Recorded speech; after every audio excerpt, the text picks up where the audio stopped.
का खास कार्यक्रम। मैं हूं श्रीधर पटेल। आज हम आपको जिस शख्सियत से रूबरू करवाना चाहते हैं वह किसी परिचय का मोहताज नहीं है।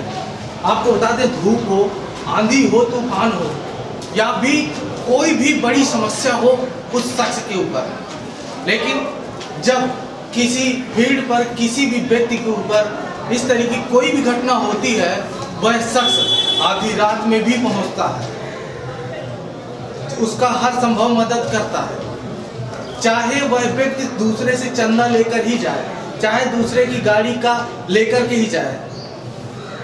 हम उस शख्सियत से आपका परिचय कराना चाहते हैं। वह शख्सियत कोई और नहीं, 236 से सपा प्रत्याशी अनिल प्रधान है। अनिल जी, बहुत बहुत स्वागत है आपका हमारे खास कार्यक्रम में। अनिल जी, हम जानना चाहेंगे आपसे कि जिस प्रत्याशी का जनता प्रचार कर रही है, पूरी जनता कह रही है कि अनिल नहीं, हम लड़ रहे हैं, ठीक है, तो आप बताइए क्या कहना चाहेंगे इस संबंध में? मैं खुद को बड़ा बहुत सौभाग्यशाली समझता हूँ कि बहुत कम ऐसा समय होता है जब जनता किसी के लिए चुनाव लड़ती है। और ये लगभग क्योंकि हम लोग क्षेत्र में देखने को मिल रहा है कि जनता पूरी मुसलमान बना चुकी है और मेरा प्रचार पूर्ण रूप से जनता कर रही है। गाँव गाँव में अपने आप जो है बड़ा खुशी का माहौल है और बहुत व्यापक समर्थन समाजवादी पार्टी के प्रत्याशी में मिला है। हम करना चाहिए, अनिल प्रधान है कौन जिसका इतना जोर शोर से पूरे फील्ड पर लोग, आप पहुंचते भी नहीं है लेकिन फिर भी लोग इतना जन समर्थन दे रही है आपको? अनिल प्रधान किसानों, मजदूरों का बेटा है, युवाओं का साथी है और अनिल प्रधान ने लोगों के लिए मदद करने का काम कर रहा है या लोगों के लिए जीना सीखा है। अनिल प्रधान का मतलब है कि कहीं भी किसी की समस्या हो, उसका जो भी जितना हो सके उसकी मदद करना। मदद का दूसरा नाम अनिल प्रधान। आपकी पार्टी ने मैनिफेस्टो जारी किया, क्या आपकी सरकार अगर बनती है तो आप सारे वादे पूरे कर पाएंगे? क्योंकि समाजवादी पार्टी ने जब भी कोई मैनिफेस्टो जारी किया, हमेशा उसको पूरा करने का काम किया। चाहे 12 से 17 के बीच में सरकार रही हो, जब राष्ट्रीय अध्यक्ष अखिलेश यादव जी माननीय मुख्यमंत्री जी थे, 12 से 17 के बीच में उन्होंने इतना अधिक काम किया कि मैनिफेस्टो से भी अधिक काम करने का काम किया। तो समाजवादी पार्टी जो कहती है वो करती भी है और मैं आपके माध्यम से विश्वास दिलाना चाहता हूँ कि जो मैनिफेस्टो में वो तो पूर्ण किया ही जाएगा। उसके अलावा और तमाम सारी जो व्यवस्था है समाजवादी सरकार में राष्ट्रीय अध्यक्ष अखिलेश यादव जी करेंगे जब मुख्यमंत्री बताएंगे। आपके पार्टी के मैनिफेस्टो में जो जारी हुआ उस पर दिया गया है कि 300 यूनिट बिजली फ्री देंगे किसानों को या ग्रामीण क्षेत्रों में। हम आपसे जानना चाहेंगे, क्या शहरी इलाकों पर गरीब नहीं है, उनको क्या दिया जाए? 300 यूनिट बिजली फ्री दी जाएगी। साथ ही साथ जो किसान हैं उनको सिंचाई, चूँकि इधर आप देखेंगे कि किसान बहुत ज़्यादा परेशान हो रहा है और हमारी पार्टी में मैनिफेस्टो में राष्ट्रीय अध्यक्ष ने कहा कि यदि समाजवादी सरकार बनती है तो किसानों को हम सिंचाई के लिए निःशुल्क बिजली देंगे। और आपके पार्टी के मैनिफेस्टो पर ही दिया गया है कि 1 लीटर पेट्रोल 1 साल में देने का वादा है या फिर प्रतिदिन? सवाल इस बात का नहीं है, सवाल इस बात का कि समाजवादी सरकार बनने पर हमारे राष्ट्रीय नेता जी की ये सोच है कि हम कैसे जो गरीब मध्यम वर्ग का व्यक्ति है उसको कैसे मदद करने का काम कर सकते हैं। इस तरह जो तमाम सारी बातें मैंने देखा होगा, हर वर्ग के लिए, किसानों के लिए कि हम खाद देंगे, DAP देंगे, यूरिया देंगे, तमाम सारी ऐसी व्यवस्थाएँ उसमें मैनिफेस्टो में है। और एक सवाल इस बात का है कि भारतीय जनता पार्टी के लोग जो लोगों को गुमराह करके आए थे, आज महंगाई किस पायदान पर पहुँच गई है, इसलिए हमारे मैनिफेस्टो में है कि हम लोगों को राहत देने का काम करेंगे। भले ही वो राहत कितनी मात्रा में दे सकते हैं, आने वाले समय उसको और बढ़ाएंगे, लेकिन हम लोगों को राहत देंगे। जैसा कि सदर 236 से अनिल प्रधान जी विधायक बनते हैं, तो जो आपका अभी चल रहा है जन सेवा कार्य, इसके पहले आप जो जन सेवा कार्य लगातार लोगों के बीच पर जाते हैं, लोगों की सहायता करते हैं, क्या विधायक बनने के बाद भी ये कार्य जारी रहेंगे? ये विधायक बने आने वाले इसका फैसला तो जनता करेगी, लेकिन मैं आपके चैनल के माध्यम से विश्वास दिलाता हूँ कि हमारा जो काम पहले था वो काम हम और तेज़ी के साथ करेंगे और जैसे जैसे हमारा क्षेत्र बढ़ रहा है वैसे वैसे हमारी टीम बढ़ रही है, लोग हमारे साथ जुड़ रहे हैं और लोगों की भावनाओं के साथ या लोगों की जो उम्मीदें हैं उनको हम पूर्ण रूप से जो उम्मीदें उन पर काम करेंगे और उनके हर सुख दुख में शामिल होने के साथ जो भी हमसे उम्मीदें हैं उसको पूरा करेंगे। अनिल प्रधान जी, हम लगातार देख रहे हैं कि आप लोगों के बीच पर अगर किसी को कोई दुर्घटना, किसी के साथ अपनी घटना होती है तो आप निश्चित वहाँ पहुँचते हैं।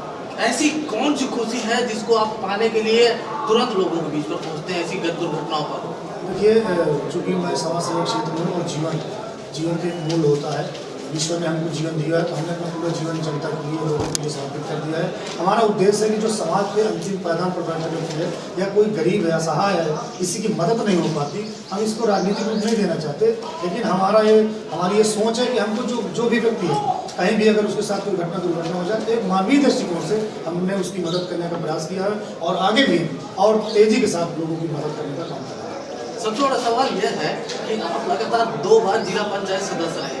एक बार स्वयं आप लड़े, जिला पंचायत सदस्य रहे, और एक बार आप अपनी भाभी को लड़ा करके जिला प्रतिनिधि के रूप में, जिला पंचायत सदस्य प्रतिनिधि के रूप में, और इसके बावजूद भी आप विधानसभा 236 में सबसे गरीब प्रत्याशी के रूप में, इस बारे में क्या कहेंगे? देखिए, चूँकि जनता सब कुछ जानती है और राजनीति में मेरा उद्देश्य समाज सेवा का। लोगों ने पिछली बार 2015 के चुनाव में सरैया वार्ड से मुझे चुनाव लड़ाया था चंदा करके, और लगभग 2500 वोटों से मैं चुनाव जीता था, सबसे कम ज़्यादा वोटों से चुनाव जीता था।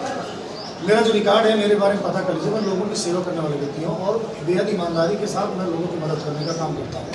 अभी कैंटीन चल रहा है या सब चीज़ जो व्यवस्था है, लोगों के सहयोग से होती है। हमारा उद्देश्य राजनीति में पैसा कमाने का नहीं था, न है न कभी रहेगा। हम लोगों के लिए काम कर रहे हैं और आगे भी हम लोगों के लिए मदद करते रहेंगे। सवाल और जैसे दोबारा चुनाव हुआ, 12-11 हज़ार वोटों से चुनाव भाभी ने जीता, और पहले मैं चुनाव लड़ रहा था, उसको भारतीय जनता पार्टी को लोगों सीट बदलवा दिया, मजबूरी में पहला सीट हुई, भाभी को लड़ाना पड़ा।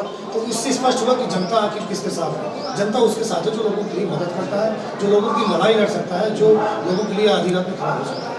आपके कहने का मतलब है कि आप जो भी चुनाव कैंपेन में जो भी आपका खर्चा चल रहा है, ये सब लोगों की चंदा से हो रहा है? जो मेरे पास कुछ नहीं, जो भी चीज़ है सब लोग अपना मदद कर रहे हैं और जनता खुद चुनाव लड़ रही है। हमारे लोग तो मदद जो कर ही रहे हैं, जनता खुद चुनाव लड़ रही है और जनता खुद व्यवस्थाएं अपनी कर रही है। अनिल जी, आप इतने सादगी से रहते हैं, आप एक कुर्ता पैजामा पर रहते हैं, एक साफा आपका हरा रहता है, क्या है इस हरे कुर्ते का, हरे साफे का राज? देखिए, चूँकि हम किसान घर से हैं, मेरे पिताजी किसान हैं, और इस देश में जब तक किसानों की स्थिति नहीं सुधरेगी तब तक देश हमारा आगे नहीं बढ़ सकता, ये बात सभी जानते हैं। और इस देश का ही नहीं, पूरे विश्व का अगर कोई पेट भरने का काम करता है, धरती माँ को चीर कर अन्न पैदा करने का काम करता है, तो किसान काम करता है। और किसान एक बेहद ईमानदार काम है, क्योंकि किसान हर वर्ग का होता है, किसी जात का नहीं होता है। इसलिए हम किसान घर से हैं और हमेशा अपने किसानों की जो प्रतीक है उसको हमेशा लेकर काम चलते हैं। अनिल जी, क्या उद्देश्य है आपके? आप चित्रकूट विधानसभा से विधायकी का चुनाव लड़ रहे हैं, क्या उद्देश्य होंगे आपकी चित्रकूट के विकास की परियोजना को लेकर के? देखिए, समाजवादी पार्टी द्वारा जो मैनिफेस्टो जारी किया है, उसके साथ साथ अगर जनता द्वारा यहाँ मौका मिलता है जनता चित्रकूट विधानसभा में, तो मैं अपने चैनल के माध्यम से कहना चाहता हूँ कि सबसे पहले मैं चिकित्सा व्यवस्था को से उदाहरण हूँ, चूँकि इस चीज़ को मैं बहुत बेहतर रूप से जानता हूँ कि किस प्रकार गांव का गरीब या जो बेचारा 1 रुपये का पर्चा कटा गया था, आज जिला अस्पताल में दवाई नहीं है, कोई घटना एक्सीडेंट हो जाए, कोई चोट लग जाए, पैर फ्रैक्चर हो जाए, तो बेचारा परेशान हो जाता है, लाखों रुपये उसको कर मिलता है। तो सबसे पहले मेरा ध्यान चिकित्सा पर जाएगा और दूसरा ध्यान युवा साथियों के रोजगार पर जाएगा। चित्रकूट विधानसभा क्षेत्र पर ही गणेश बाग मिनी खजुराहो के नाम से जाना जाता है, फिर भी आज वो जर्जर अवस्था में है, आखिरकार क्यों? लेकिन जो हमारी सरकार थी, समाजवादी सरकार 12-17 दिन में तमाम सारे ऐसे जो पुराने स्थल थे उनको जो पर्यटन स्थल के रूप में और उनको संरक्षित करने का प्रयास किया गया था। सरकार अगर बनेगी तो इन ऐसे स्थलों को पुनः संरक्षित और पर्यटन विकसित करने का काम करेंगे, ताकि जो हमारी धरोहर, और यकीन मानिए राज्य मंत्री होने के बाद वो अपने गाँव रसी की सड़क नहीं चला पाए, जिले की सड़क नहीं। और मैं कहना चाहता हूँ कि जो व्यक्ति मंत्री होने के बाद अपने विधानसभा क्षेत्र की सड़कें नहीं बनवा सकता, उसे आप आखिर क्या नहीं कर सकते।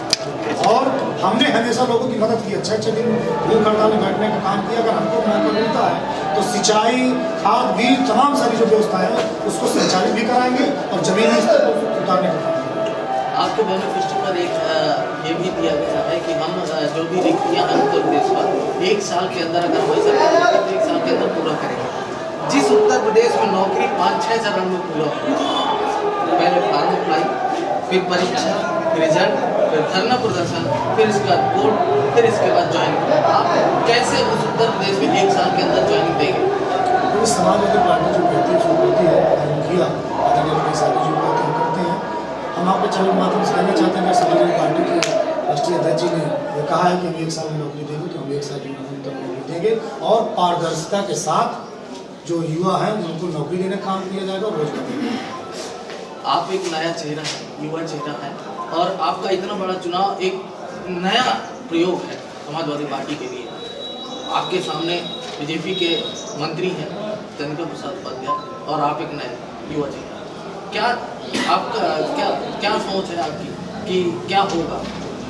सबसे पहले मैं आपके चैनल के माध्यम से समाजवादी पार्टी के राष्ट्रीय अध्यक्ष अखिलेश यादव जी और समाजवादी पार्टी की जनरल सेक्रेटरी के जिलाध्यक्ष, महासचिव, उपाध्यक्ष समेत तमाम सारे जो हमारे पदाधिकारी हैं, कार्यकर्ता हूँ, उनका मैं हृदय के गहराइयों से आभार व्यक्त करता हूँ।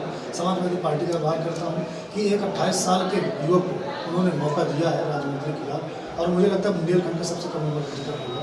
मैं आपके चैनल के माध्यम से कहना चाहता हूँ कि राष्ट्रीय अध्यक्ष जी ने जो भरोसा एक नए युवक पर दिया, 28 साल को उन्होंने हमको मौका दिया है, जनता ने पूर्ण रूप से मन बना लिया कि इस बार अनिल प्रधान ही नहीं, समाजवादी पार्टी को जिता कर प्रत्याशी को जिताना है और अखिलेश यादव को जिताना है।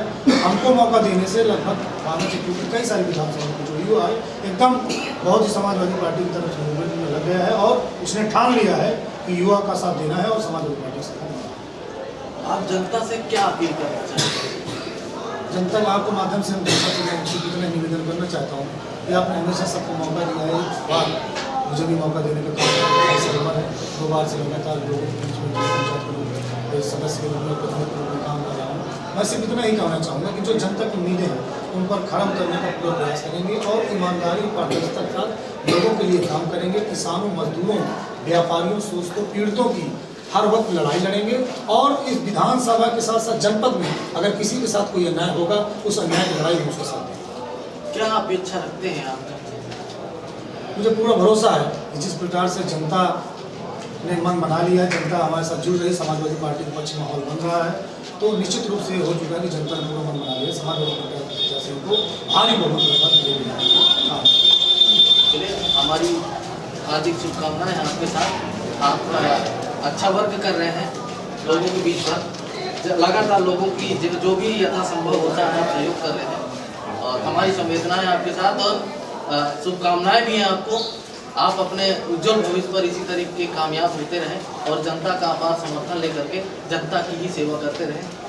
कैमरा पर्सन कंचन सिंह के साथ मैं चित्रकूट से चर्चा के लिए श्रीधर पटेल।